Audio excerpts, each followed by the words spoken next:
Hello everyone, this is Ashish Mudgal and now you are watching Mini Maths. Today is part 4 of the heat transfer और जो बच्चे अभी recently हम लोगों से जुड़े हैं वो प्लीज जाकर अपने पहले की जो पार्ट्स हैं part 1, part 2 and part 3 please उसको जाकर एक बार देख लें जिससे आपको आज का पार्ट और इससे आने वाले पार्ट जो हैं वो अच्छे से समझ में आए। तो स्टार्ट करने से पहले मैं आपको बता दूं कि जो हमारे एसएससी जेई और विजाग स्टील के जो एग्जाम्स हैं उनकी अभी डेट कंफर्म नहीं है, तो आपके पास एक सफिशिएंट टाइम है अभी अच्छे से प्रैक्टिस करने का और पूरे लॉकडाउन का अच्छे से बेनिफिट उठाने का। तो चलिए हम लोग कंटिन्यू करते हैं अपने सेशन को और आज का एक नया टॉपिक पढ़ते हैं और उससे रिलेटेड कुछ क्वेश्चंस। ओके, तो आज का जो टॉपिक है वो बेसिकली जो आपका है वो है आपका overall heat transfer. Overall heat transfer coefficient.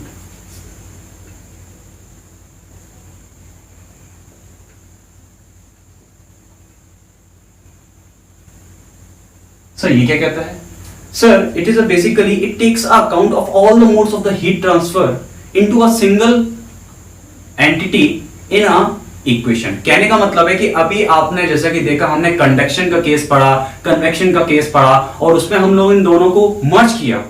तो सर हमारे पास आपने देखा एक थर्मल रेजिस्टेंस हमारा 1/HA आया और एक हमारा क्या आया B/K है। तो होता क्या है कि जब ऐसे केसेस बनते हैं तो हम लोग इस पे क्या डील करते हैं, एक ओवरऑल हीट ट्रांसफर कोएफिशिएंट के बारे में बात करते हैं जो कि क्या करता है एक ही इक्वेशन में इन सारे को मर्ज कर लेता है। तो कैसे सर, जरा बात कर लेते हैं हम आपसे। इसकी जो इक्वेशन बनती है वो सर क्या होती है, Q = UA del T। Clear है? तो what is U here? Basically it is a capital U। What is U here? It is a sir overall heat transfer coefficient। Clear है सर? कैसे सर? केस ले लेते हैं, जैसे कि मान लीजिए आपका कोई एक कंपोजिट स्लैब है, एक कंपोजिट स्लैब है सर। इसका अगर मैंने इस टाइप का T1 टेम्परेचर मान लिया, T2 यहां मान लिया और ये T इंटरफेस टेम्परेचर ले लेते हैं और इसकी थिकनेस सर मैंने कितनी ले ली, A ले ली और इसकी थिकनेस सर मैंने ले ली B। ओके, और यहां का मैंने अगर कोएफिशिएंट आपका HI मान लेता हूं, इसका TG मान लेते हैं और इधर का अगर सपोज H0 दिया है और T इंफिनिटी दिया है, तो इस केस में किस तरीके से मैं अपनी पूरा का ओवरऑल थर्मल जो रेजिस्टेंस बनता है वो किस तरीके से शो करूंगा। ओके, और अगर मैं इसका एरिया A मान लेते हैं तो आपको जैसे कि मैंने आपको बताया था कि जो आपका ओवरऑल थर्मल रेजिस्टेंस बनेगा वो सर क्या बनता है 1/HA प्लस A/, अगर इसका K1 है और इसका K2 है थर्मल कंडक्टिविटी, तो K1A प्लस B/K2A प्लस ये I ले लेते हैं H0A, राइट? तो this is your thermal resistance. Clear है? तो अब जरा इसको हम लोग इक्वेशन में अगर पुट करते हैं तो इक्वेशन क्या बन के आती है सर हमारी, del T over RTH। बोलिए, अगर मैं इक्वेशन इसको A दे देता हूं और इस इक्वेशन को B दे देता हूं तो मेरा अगर इन दोनों को इक्वेशन को इक्वल पुट करता हूं तो सर क्या निकल के आता है, मेरा निकल के आता है सर 1/U = RTH। क्लियर हो रही है? तो सर इसका मतलब क्या हुआ sir, 1/HIA plus A/K1A plus B/K2A plus 1/H0A। Clear है? तो यहां से हमारा ओवरऑल हीट ट्रांसफर कोएफिशिएंट निकल के आ जाएगा और आप वहां से U निकालकर डायरेक्ट इस इक्वेशन में पुट कर सकते हो। इसका मतलब हुआ कि सर मैं यहां से टोटल हीट ट्रांसफर निकाल सकता हूं। क्लियर हो रही है? जनरली क्वेश्चंस में होता क्या है कि अगर इस तरीके से केसेस दिए होते हैं तो वहां क्वेश्चन में आपको direct overall heat transfer given होता है तो हम लोग डायरेक्ट इसको ये निकाल लेते हैं। सम टाइम क्वेश्चंस में थर्मल रेजिस्टेंस जो कि हमारे ये गिवन होते हैं उससे हमसे वो डायरेक्ट पूछता है कि आप ओवरऑल हीट ट्रांसफर कोएफिशिएंट निकालिए। क्लियर है? तो आपके दो तरीके से यहां क्वेश्चन बन सकते हैं। क्लियर है? तो अगर मैं आपको एक एक्सेप्शन केस के बारे में बताना चाह रहा हूं, जो कि मैंने अगर आपको बताया था कि अगर हमारी कोई भी दो कंपोजिट स्लैब आपस में टच है, और मैंने आपको बताया था अगर वहां पर कोई भी एयर रेजिस्टेंस नहीं है, यानी कि वो दोनों का एक ही टेम्परेचर है, जैसे कि मैंने आपको फर्स्ट या सेकंड वीडियो में आपको ऑलरेडी इंफॉर्म किया था इस चीज के बारे में। अब मैं आपको एक केस बता देता हूं कि किस तरीके से अगर यहां पर गैप होगा तो कैसे हमें उसकी भी थर्मल कंडक्टिविटी के बारे में इंफॉर्मेशन गिवन होगी। तो होप सो आपको ये समझ में आया हो। मैं इसको इरेज करता हूं और एक नेक्स्ट जो एक्सेप्शन केस है वो आपको मैं बता देता हूं।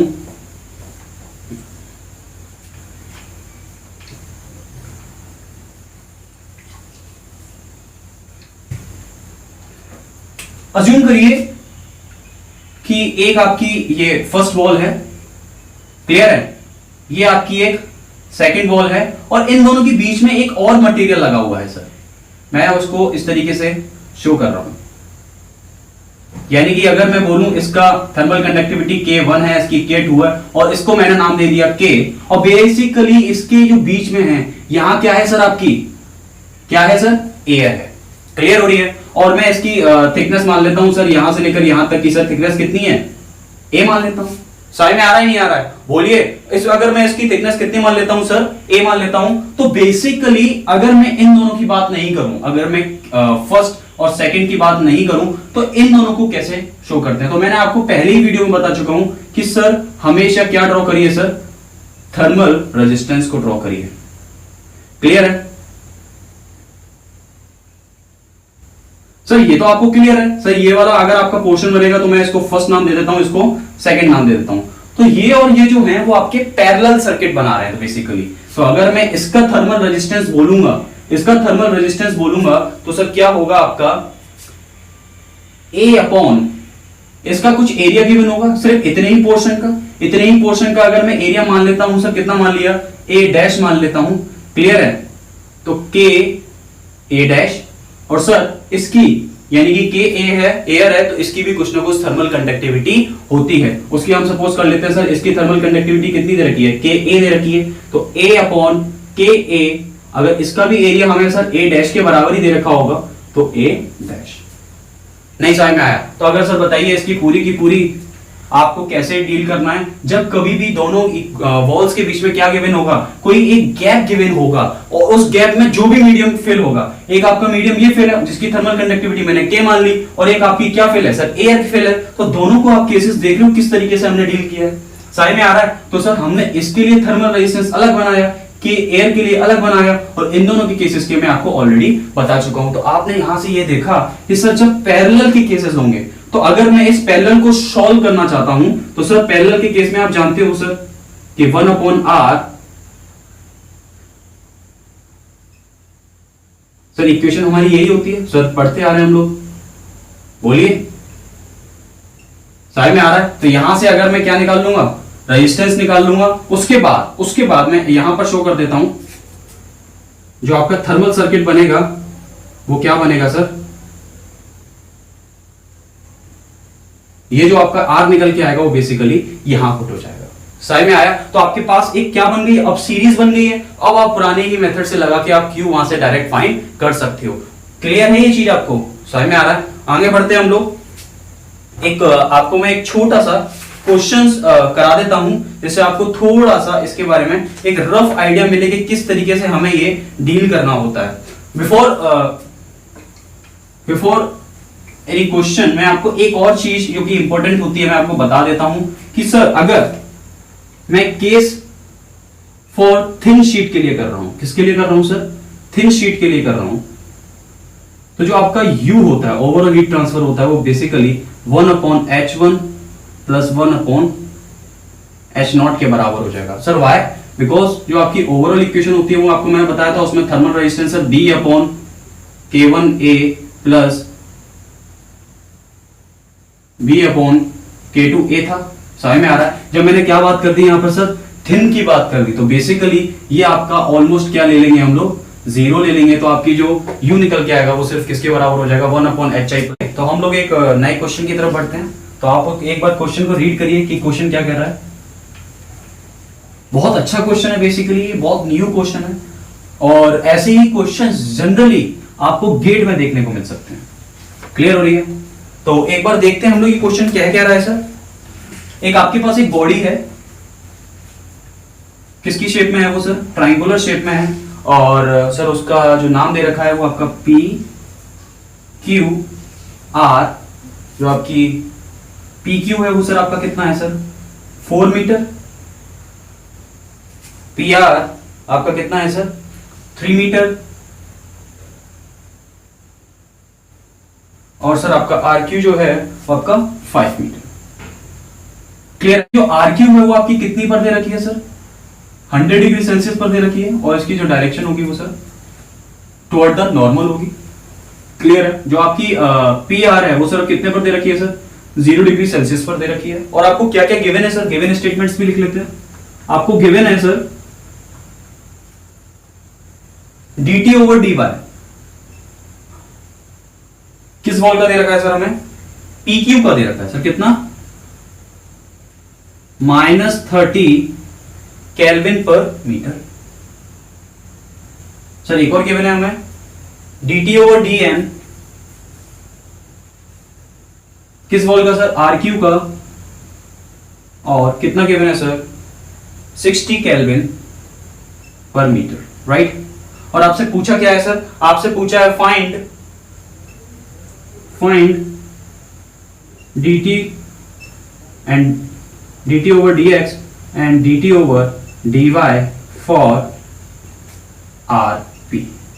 आपको क्वेश्चन समझना है पहले कि आपसे पूछ क्या रहा है। आपको यह पता है कि सर आपकी जो हीट ट्रांसफर होती है वो हमेशा क्या होती है? परपेंडिकुलर होती है।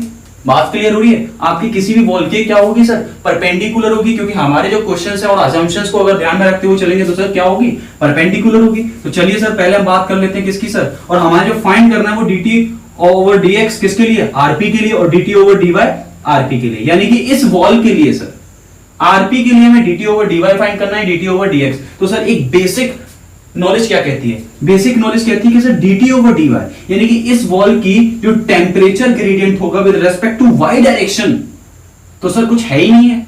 समझ में आ रहा है? तो अगर एक बेसिक नॉलेज से मैं बोलूं तो सर ये तो क्या हो जाएगा सर? 0 हो जाएगा।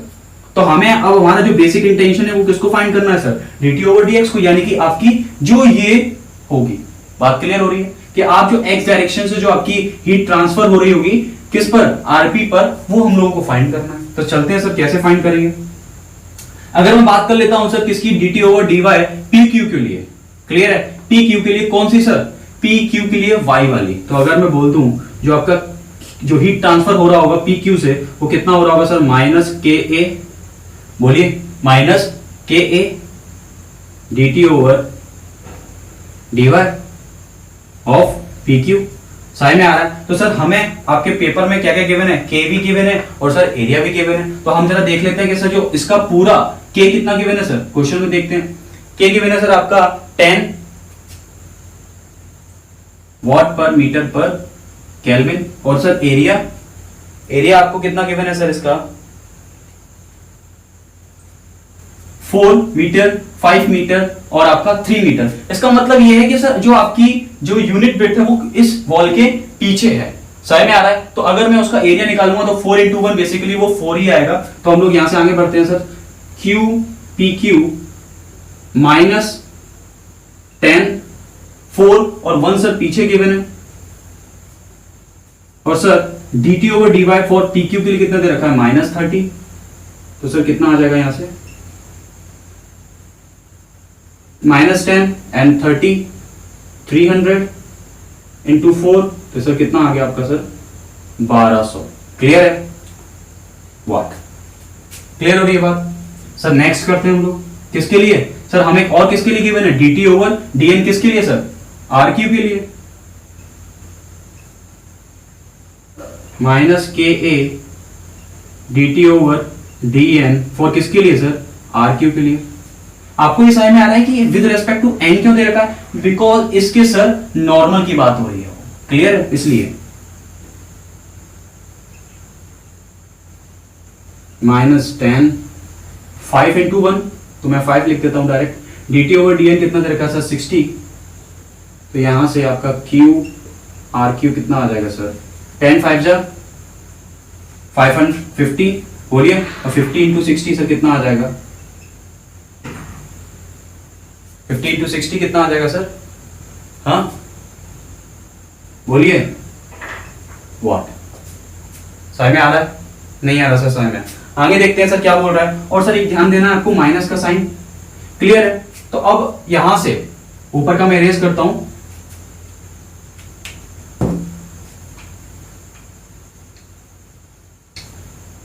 सर हमारे पास क्या आ गया? क्यू पी क्यू आ गया, क्यू आर क्यू आ गया। अब आप जरा इसको ध्यान से देखोगे तो बेसिकली जो टेम्परेचर है वो आपकी जो हीट ट्रांसफर हो रही है वो इस इधर से हो रही है। अब सर इधर से अगर कोई एनर्जी आ रही है तो सर इन दोनों की साइड से क्या हो रही होगी? एनर्जी जा रही होगी। तो अगर मेरा किसी एक डायरेक्शन से क्या हो रही होगी सर? एनर्जी आ रही है, Q R Q is equals to Q R P plus Q P Q. तो यहां से सर मेरा क्यू आर पी कितना आ जाएगा? Q R Q minus Q P Q. बोलिए, आपका basic intention Q R P ही फाइंड करना है। सर ये हमारा कितना आया sir? Q R P minus 3000। बोलिए, माइनस का साइन। और ये आपका कितना आया सर? तो टोटल कितना हो जाएगा सर? वॉट। साइन में आ रहा है। हमें फाइंड क्या करना था सर? सर हमें फाइंड करना था dt ओवर dx किसका सर? आरपी का। क्योंकि मैंने आपको पहले ही बताया dt ओवर dy, तो सर आपका क्या हो जाएगा? बेसिक अंडरस्टैंडिंग से सर जीरो हो जाएगा। तो यहां से dt over dx of RP कितना हो जाएगा sir? Minus Q R P upon के इंटू ए। क्लियर है? इसको इरेज कर देता हूं मैं।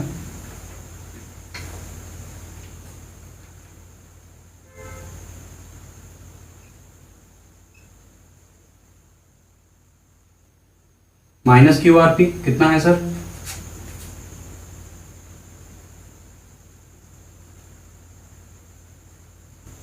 अपॉन के 10 और सर आपका 3।